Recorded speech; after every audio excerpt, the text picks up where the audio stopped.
আজি আমাৰ গেলেকী প্ৰেছ ক্লাবৰ তৰফৰ পৰা আমি আমাৰ স্থানীয় এগৰাকী যুৱক আমি যিজন যুৱকে আচলতে জাতীয় জনজীৱনৰ লগত ওতঃপ্ৰোতভাৱে জড়িত হৈ সমাজখনৰ বাবে বহুখিনি কাম কৰি গৈছে।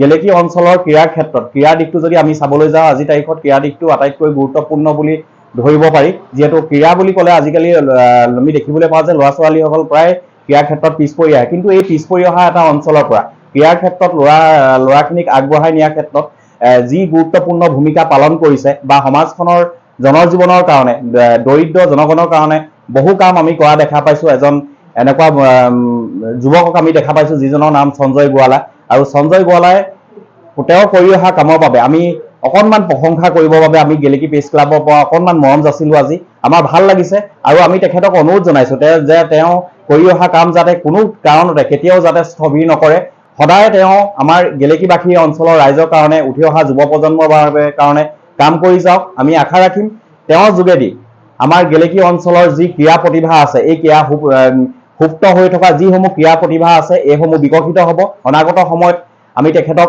আমাৰ গেলেকী প্ৰেছ ক্লাবৰ ফালৰ পৰা আমি যথেষ্ট আশীৰ্বাদ কৰিছোঁ, তেখেতৰ সুস্বাস্থ্য কামনা কৰিছোঁ। তেখেত যাতে সুস্বাস্থ্য হৈ থাকে সদায়, আৰু এনেদৰে যাতে তেওঁ কৰি অহা কামসমূহ কৰি যায় আৰু আমাৰ গেলেকী অঞ্চলৰ বিভিন্ন সমস্যা আছে এই সমস্যাসমূহ সমাধান কৰাৰ ক্ষেত্ৰত যাতে তেওঁ এজন আগৰণুৱা হিচাপে এজন সৈনিক হিচাপে সদায় আগবাঢ়ি আহে, তাৰ কাৰণে আমি কামনা কৰিছোঁ। আৰু এই আজি সন্মানকন যাচিবলৈ পাই তেখেতক আমি যথেষ্ট আনন্দ আৰু সুখ প্ৰকাশ কৰিছোঁ।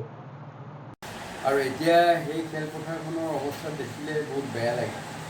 ইমান মানুহৰ আমি পিছ পৰি গ'লোঁ। এই সুবিধাবিলাক অহাৰ কাৰণে আজি প্ৰেছ ক্লাবটি গঠন হোৱাৰ কাৰণে ই এটা গেলেকী অঞ্চলৰ যিটো আন্তঃগাঁথনিৰ এটা ভেটি এই প্ৰেছ ক্লাবে প্ৰকাশ কৰিছে।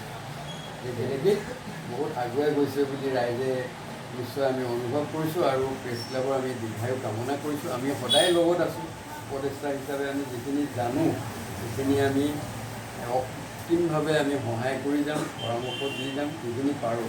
আৰু নতুন প্ৰজন্মবোৰ ল'ব লাগে আঁকোৱালি, তেওঁলোকৰ বহুত নলেজ আছে, জ্ঞান আছে। আজিকালি যিবিলাক যুৱক উঠি আহিছে